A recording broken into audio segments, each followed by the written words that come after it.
ni katika jumla ya kuhifadhi kiwiliwili chake awe ni mtu awe yuko imara, na hili aweza kalifanya na mkewe. Vile vile katika jumla ya mambo ambayo ni ya pamoja, kusimamia mambo ya nyumbani ni wajibu wa pande mbili. Vile vile tusiwe kule juu tumetaja kwamba mwanamke anawajibika kutunza nyumba. Kusimamia mambo ya nyumbani pia mwanamume anawajibika kisheria. Isiwe swala la mwanamke ndiye mtunzaji wa wanawake na watoto ndani ya nyumba, wewe kawa mimi sihusiki. Mtume anasema ala kullukum ra'in wa kullukum mas'ulun an ra'iyati. Kwa hiyo baba ana masulia makubwa zaidi kuliko mwanamke, kwa ile kauli ya Mwenyezi Mungu Subhanahu wa Ta'ala, ar-rijalu qawwamuna 'ala an-nisa, wanaume ni walinzi wa wanawake, ndio watunzaji wa nini, wa wanawake. Kwa hiyo kweli mwanamke anatunza mtoto ndani ya nyumba, lakini wewe ndio overall in charge wa nyumba. Wewe ndio unaangalia hali nzima. Ukiona dosari imeingia, unaingilia kati kuweka wazi au kurekebisha. Vile vile jamani, katika haki za wanawake kuwafanyia pia tunawajibika, ni mtu kuwahudumia wakeze ndani ya nyumba na watoto, hasa katika hali mfano mke mjamzito au mke kafemewa na ulezi wa watoto, wamekuwa wengi wamzalisha kila siku. Unaona, hawezi kufua, hawezi kutunza watoto sawa sawa. Si vibaya wewe kuingia mekoni jikoni, si vibaya. Si kwetu kule mtu ukiingia jikoni mbwa mwanamume gani khanithi kuingia jikoni saa zote. Mtume sallallahu alaihi wasallam katika jumla ya shughuli zake, kana sallallahu alaihi wasallam yakunu fi mihnati ahlihi fa idha hadarati as-salah kharaja ila as-salah. Ilikuwa mtume akifanya kazi kuwafanyia wakeze kazi, kuoshea nguo, kuwafulia, mara nyingine ingia jikoni mwenyewe. Ikifika wakati wa sala aacha kila kitu, anakwenda kuswali swala ya jamaa. Kwa hiyo sikosa, hizi ni haki za pamoja jamani. Kama ikiwa masala ya kutunza watoto, kweli si tunatoka ndani ya nyumba muda mrefu, lakini na yeye mke pia wewe ukija chukua time ya kukaa na mtoto. Wanaume wengi wanakuwa wazito kukaa na watoto, hasa pale mtoto atakapokwenda haja ndogo mpaka ikawa kanzu yake imetiwa mkojo, itakuwa wewe ndio amchukue kanti ananisi utoka. Ondoa mtoto ghasia hii. Hawana subira wanaume kwa hilo. Hapana, mwenzio kila siku watu wanajisi, kila siku watoto wachanga hasa. Kwa hiyo jaribu kuonyesha mapenzi, mtoto huyu ni wetu pamoja, tumlee pamoja. Kweli mimi natamani niwe na wewe saa zote, lakini tutafanyaje? Tuna kazi za nje, kazi za kutafuta riziki, kazi za kufanya da'wa, kazi za kufanya hivi, kazi hivi. Kwa hiyo Mungu akupe subira, akulipe at least ule muda ambao unakaa ndani ya nyumba, uonyeshe namna fulani. Isiwe mwanamume siku zote ni mtu wa kupikiwa, siku zote mwanamke mgonjwa uradhi ukanunue chakula wewe nje. Ingia jikoni, pika, pamoja na kwamba mapishi yako pengine inaweza ikawa si sawa na yale, lakini hawezi mtu kushindwa kupika hata mihogo ya kuchemsha au kuchemsha hii maharagi au wali ukautokota tu na maji na nini, atakula. Fanyeje sasa? Ni siku anauma. Kama hapana budi umeshindwa kabisa, ukanunue chakula. Lakini hizi wanaita ni hukukun mushtaraka baina ya wanawake na wanaume. Vile vile jamani, katika haki kubwa kabisa ambayo watu wengi wanaipuuza, hasa nyinyi mnaotoka nje ya miji, hakul istimtaa wa tazayyun, haki ya kustarehe na mwanamke, starehe ya kiwiliwili pamoja na nini, na kujipamba. Hizi ni haki za pamoja. Kama unapopenda wewe kufanyiwa uzuri na mkeo, basi na mkeo naye apenda kufanyiwa uzuri na wewe. Kama unapopenda mkeo anukie vizuri ndani ya nyumba, na mke hali kadhalika anapenda mumewe anukie vizuri. Ndio pale hii Abdullah ibn Abbas katika kufasiri aya tulioitaja, walahunna mithlu alladhi alayhinna bilma'ruf, yeye kaipanua zaidi maana, nao wanastahiki kufanyiwa kama yale waliowajibika kuwafanyia ume zao. Asema inni la uhibbu an atazayyana lilmar'a kama uhibbu an tatazayyana li almar'a, lianna Allah yaqulu walahunna alladhi mithlu alladhi alayhinna bilma'ruf. Anasema mimi ninapenda njipambe kwa ajili ya mke wangu kama ninavyopenda kupambiwa na mke wangu. Kwa nini? Asa kwa sababu Mwenyezi Mungu anasema na wao nao wanastahiki kufanyiwa kama yale ambayo sisi twastahiki kufanyiwa na wake zetu.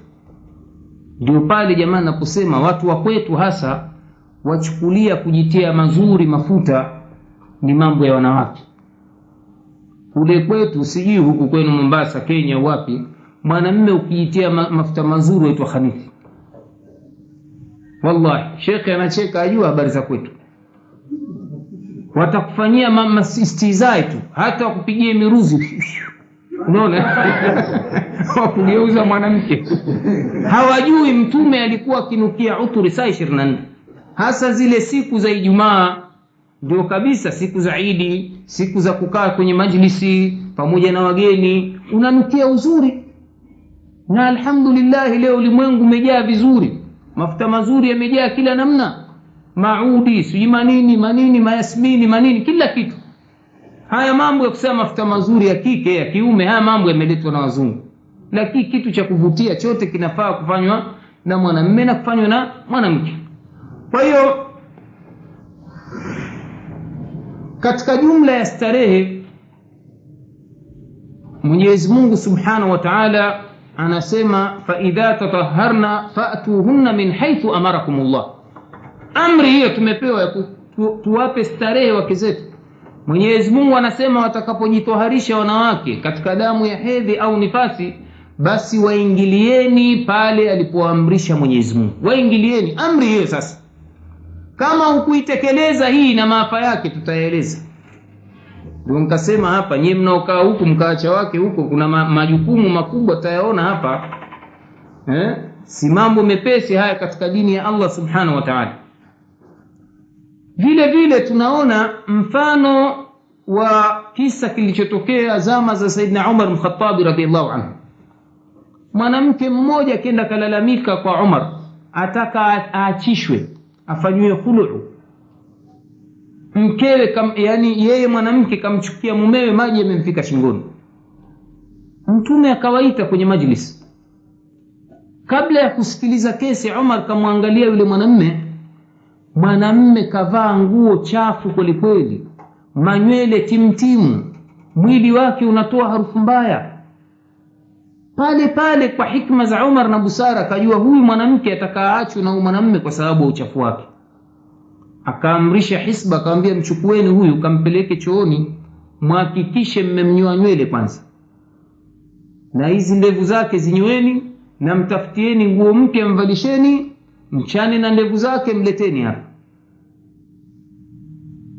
Yule mwanamke kakaa subiri mwanamume aje. Mume akaja pale mbele, akamsimamisha yule mwanamume na mwanamke. Akamwambia wewe mwanamke, haya wasemaje kuhusu huyu bwana? Kashindwa kujibu, kabaki acheka. Ambwa nendeni ya roho yalla. Maneno yamekwisha. Unaona? Maneno na ugomvi umekwisha. Kwa sababu gani? Sababu mojawapo, niliwahi kusoma gazeti huku, wanasema wamefanya utafiti, moja ya sababu ya talaka huku Ulaya ni mwanamume kunuka domo kwa sababu ya sigara. Ni mambo yanamkirihisha mwanamke hasa katika tendo la ndoa. Harufu sigara inanuka vibaya jama, ila mijitu iliyozoea uchafu mavi, harufu inageuka uturi. Lakini kwa mtu mstaarabu harufu mbaya ni harufu mbaya. Kwa hiyo mtu kaolewa mfano na mwanamume ni mvuta sigara na mke havuti sigara, siku ya kwanza atakustahi kwa sababu mume mpya. Lakini kama utadumu na hali hiyo,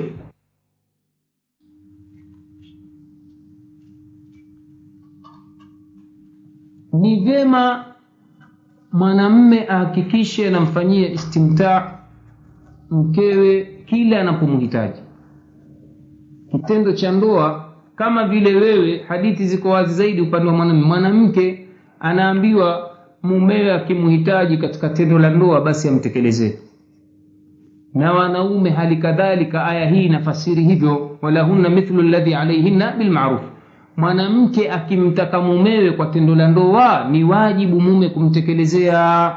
Kwa aya hii tuliyohitaji ambayo tumeisema sasa hivi, fa idha tatahharna fa'tuhunna min haythu amarakumullah. Akijitoharisha mwanamke waingilieni. kisa kimoja zama za Umar bin Khattab radhiallahu anhu. Umar siku moja katika jumla ya juhudi alizokuwa akizifanya, alipokuwa khalifa anatembea mji wa Madina kukagua hali za wananchi, kwa sababu ya uadilifu wake, ataka kujua kuna matatizo gani. Akiingia mwenyewe katika mabarabara na kusikiliza hali za watu. Siku moja kapita katika nyumba, akasikia mwanamke analalama ndani ya nyumba.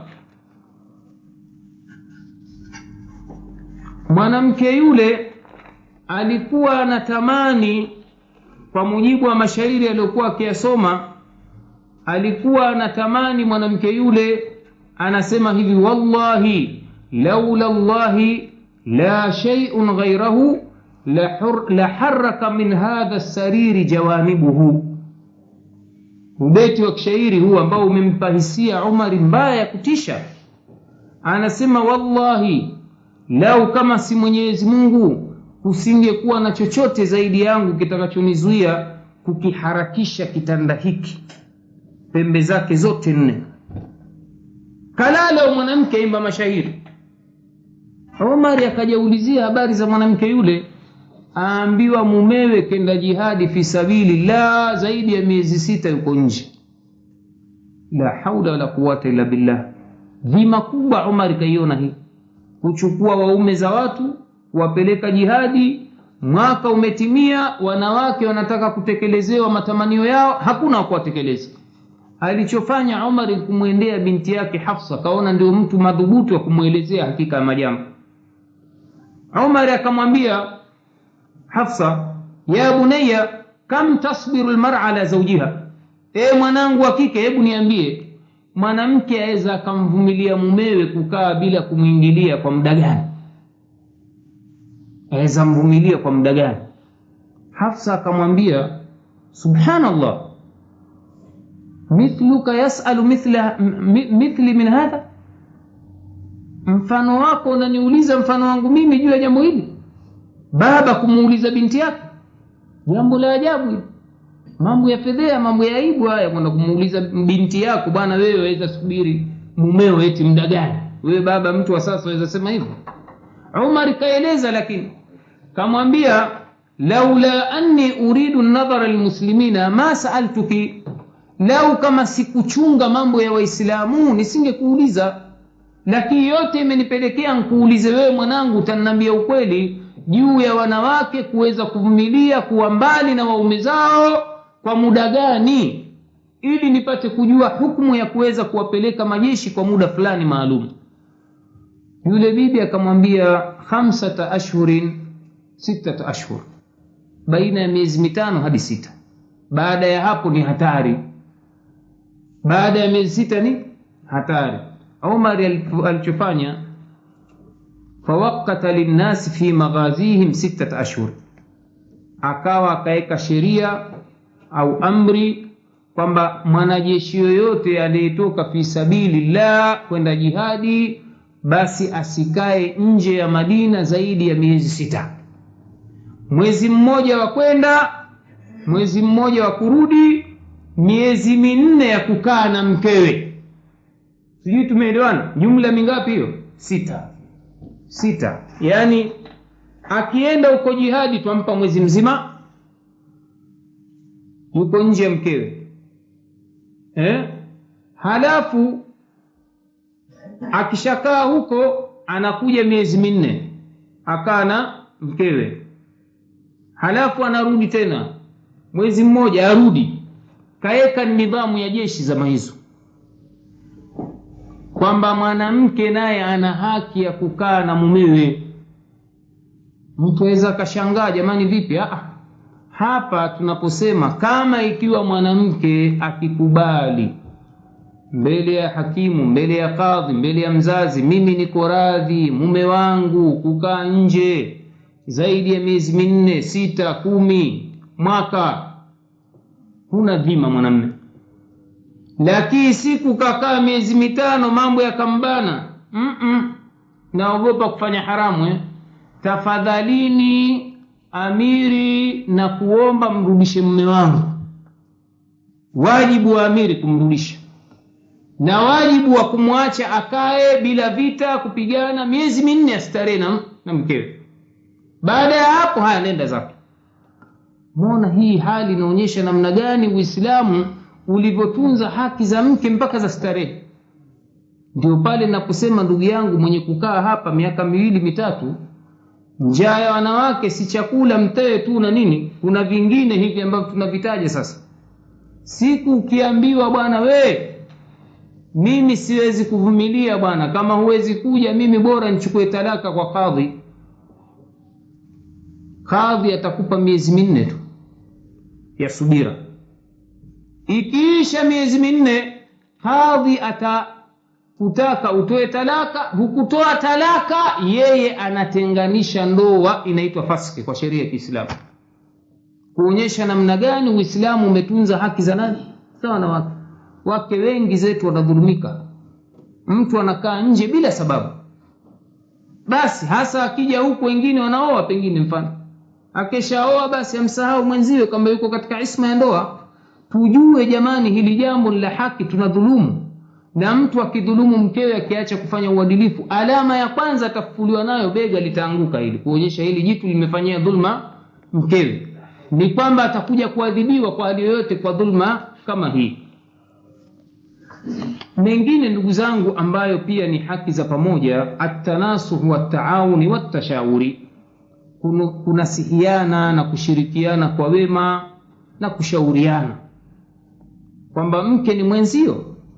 Hata kama wafanya mambo ya nje ya biashara, mshauri mwenzio. Mke wangu mimi nimekaa na wewe, mimi nataka kuingia katika biashara fulani. Nasemaje? Mtake ushauri. Isiwe mwanamke ni mtu wa kudharauliwa saa zote.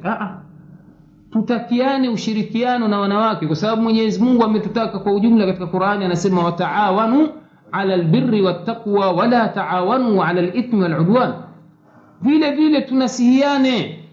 Kama ikiwa yeye kafanya kosa, basi ni wajibu mimi mwanamume kumkumbusha. Na ikiwa mimi nimefanya kosa na yeye mwanamke ni wajibu kunikumbusha. Ni aya Mwenyezi Mungu katika sura at-Tauba anasema walmu'minuna walmu'minati ba'duhum awliya'u ba'd ya'muruna bil ma'rufi wa yanhauna 'anil munkari. Wanaume wakiumini au waumini wanaume na waumini wanawake ni wanasaidiana baina yao, vile vile kushauriana. Angalia Qur'ani imeweka tasawuri ya jambo dogo tunaliona, lakini tuambiwa tusilifanye ila kwa kushauriana. Endapo mtoto mfano tutaka kumwachisha maziwa ya kifua cha mama yake, hasa sharia imetaka haulaini kamilaini liman arada an yatimma ridhaa, kumnyonyesha mtoto hasa kwa ukamilifu miaka 2. Lakini sharia imeruhusu kumwachisha mtoto kabla ya miaka 2. Lakini hili lisitoke upande mmoja kidikteta. Mimi nasema kuanzia leo usimnyonyeshe. Kisa nini? Wataka eti mkeo wasiharibike matiti yake yani. Jitoto hili la nyonya litaniharibia na nini? Jamani, tuwe na huruma na watu hawa. Haya madubana yamewekwa kwa ajili yao hasa. Unaona ni vitu vimewekwa kwa ajili yao. Unaona wewe usijitietie bure. Unaona ni vitu hivi ni vyao. Kwa hiyo kama ikitokea hivyo, Mwenyezi Mungu anasema fa in arada fisalan an taradhin minhuma wa tashawurin fala junaha alayhima. Wakitaka kumwachisha mtoto basi wamwachishe kwa kuridhiana baina yao na kwa kushauriana. Angalia Uislamu jinsi ulivyompa heshima mwanamke jamani, mpaka kuingie meshwara ndani ya nyumba. Isiwe mwanamume njidikteta katika kila jambo. Ikiwezekana mshauriane hata chakula mtakachokula leo. Isiwe wewe walazimisha chakula unachokipenda wewe ndio utakakiliwe ndani ya nyumba. Wanachopenda watoto hutaki. Kwa nini umeonyesha wewe ndio unaeleta riziki? Hapana. Uislamu kunatakiwa kuwe na tashawuri, kushauriana baina ya Waislamu. Kingine ndugu zangu tutalizungumza kwa haraka kwamba na haki nazo zimelindwa baina ya mtu na mwanamke. Kumewekwa sheria ya adhabu. Mtu yeyote atakayekwenda kinyume na haki za mwanamke au mwanamume aadhibiwe. Mfano, tendo la dhihari atakalolifanya mwanamume dhidi ya mkewe.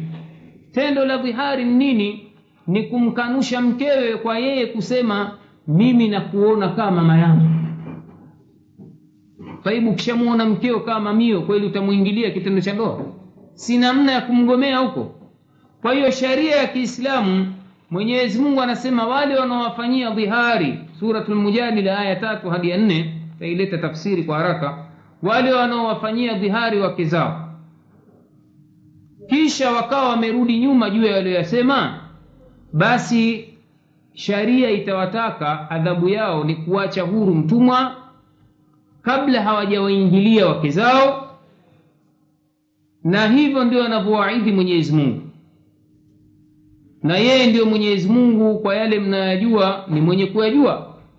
Ambaye atashindwa kuacha huru mtumwa, basi na afunge miezi 2 mfululizo kabla ya kuingiliana na mkewe.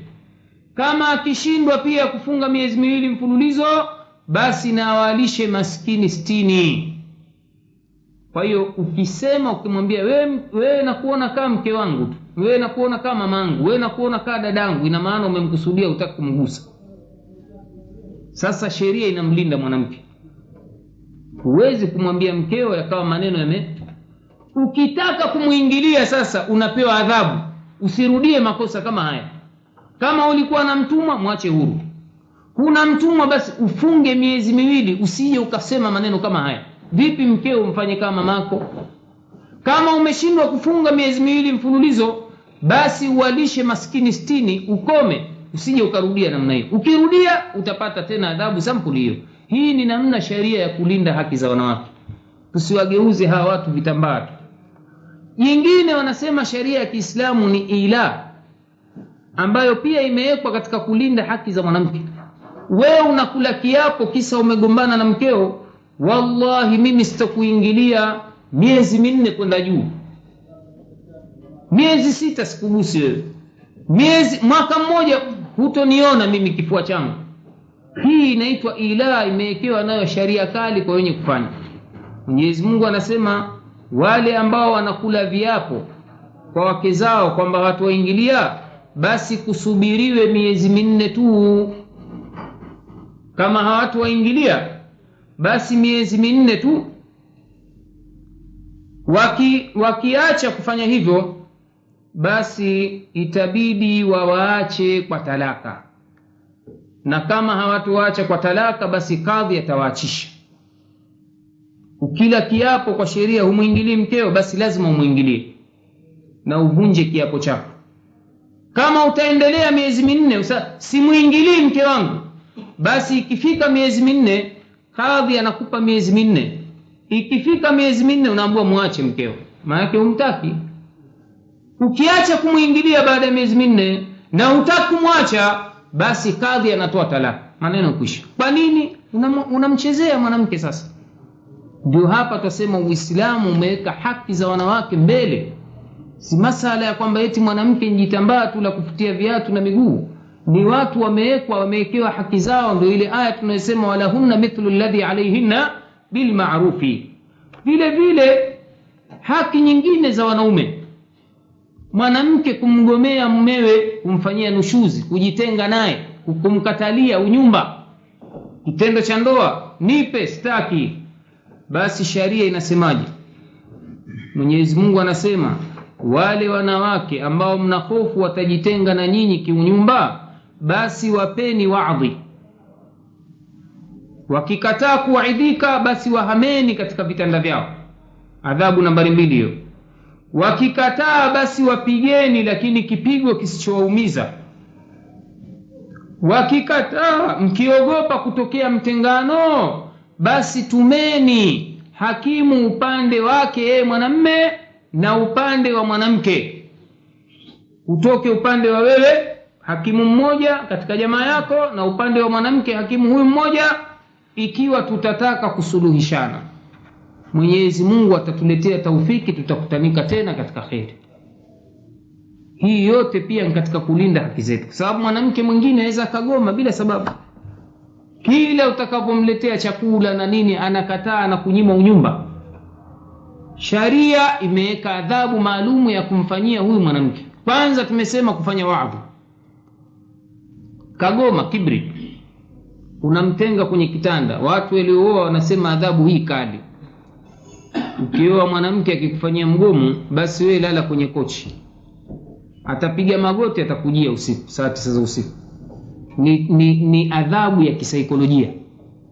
Jeuri, kibri, hataki, mpige, lakini usimpige kwenye uso, imekatazwa. Sio ukamtoa jicho, ukamvunja meno, ukamvunja mkono. Kipigo ambacho hakiumizi, kuonyesha tu kwamba wewe umeghadhibika. Taib, hakutosheka nacho, kakasirika bado, kibri. Njia iliyopo nyingine kuletwa kadhi upande wako au hakimu. Si lazima kadhi aliyosomea, lakini watu wenye busara wakasuluhisha upande wake yeye mmoja na upande wangu mimi mmoja, tusuluhishane. Vyema, tumekubaliana na Mwenyezi Mungu mara nyingi huleta taufiki. Kama ikishindikana, mwanamke bado kibri na jeuri, njia iliyobakia ni ya talaka. Lakini pia talaka inatakiwa itolewe katika tahara. Kama yuko katika hedhi, subiri. Yote hii kumpa muhula mwanamke, labda ghadhabu zake zinaweza zikapotea. Na pia talaka kama ni moja, bado haina maana kwamba mkeo umemwacha. Sharia inataka mkeo akae ndani ya nyumba mpaka eda ishe. Kwa hiyo pale akikaa ndani ya nyumba, huenda akafanya mahesabu upya, ghadhabu zikamuondoka, mkarejeana. Kwa hiyo yote haya ndugu zangu katika imani ni katika jumla ya kulinda haki zetu sote pande mbili, haki za wanawake na haki za wanaume. Mkichunguza, wallahi nyumba nyingi zinaharibika kwa sababu ya kupomoa baadhi ya haki hizi. Chunguzeni tu. Kama wewe ni mwanamume mtu mzima, umejua na binti yako kagombana na mumewe, ima itakuwa yeye kavuruga haki ya mumewe au yeye kadhulumiwa haki na mumewe. Kwa hiyo chunguza sababu nini. Itakuwa hakupewa chakula, katelekezwa, hapewi nguo, hapewi mapenzi. Jana jume hilo pengine njichafu, zinifu, au limekwenda kuoa kisirisiri huko, kwa hiyo linamuona yeye njitambara tu muallaka. Utakuta haki namna hiyo. Au mara nyingine sasa mwanamke ndiye mwenye kumdhulumu mwanamume, anamfanyia jeuri, hataki kumtii, anamwamrisha ibada hataki. Mara nyingi uharibifu katika jamii ya Kiislamu, chunguzeni, kwa sababu ya haki hizi kupotezwa. Aqulu qawli hadha wa billahi at-tawfiq wa sallallahu ala sayidina Muhammad walhamdulillahi rabbil alamin.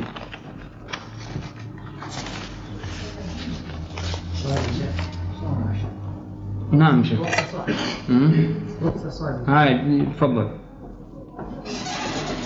المهم kuhusu habari ya kuwa wake wa pili ama watatu ama wanne. Naam.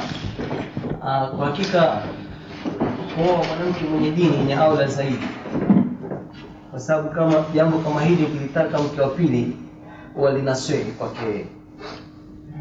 Jambo kama hili la kuoa mke wa pili kwake yeye wa hali nataka, kwa sababu ni mwanamke mwenye dini. Sijui uzoelefu unaonekana hata akiwa na dini. Naam. Wanakuwa wakali sana kuolelewa. Naam. Mimi nina ushahidi wa baadhi ya vijana wameoa watoto wa kike wa Nairobi. Naam. Halafu wakaolelea binti mwingine, ikawa sababu wametengana. Naam. Yule binti aliyeolelewa ambaye ni mwalimu, alikuwa mustadha, kamaliza Nairobi, ndiye aliyesababisha nyumba kuvunjika. Hataki kuolelewa. Wivu. Kwa hiyo sio hukumu ya jumla hiyo, Sheikh. Almuhimu ikiwa mkwetu kule tuseme sehemu za Kenya au Tanzania, ukiwa mke wa pili, kwa sababu mwanamke ndio depend kwako wewe ndio unaleta chakula nyumbani. Lakini hapa ni tofauti. Hapa mke ana wanaume wawili. Mume wa kwanza ni wewe na mume wa pili ni DSS pale anapopokea pesa. Utafahamiana? Ikiwa wewe wataka kumwolea mke wa pili, yeye hajali kukuambia toka hapa nyumbani, kwa sababu yuko mwenye kumlisha. Sasa hii ndio problem ambayo iko hapa. Anayemlipa pesa kama mfanyikazi wake au ni mtumishi wake au DSS nini inasaidia? Kama sisi ndio kwa dirishani posta kwenye kutupa pesa, wa huyo ni mume wake wa pili. ndio kwani anakuwa ni mtu maalum amjua ni John William au ni mtu yote? Msemo wetu hapa sisi tunasema ni Mungu.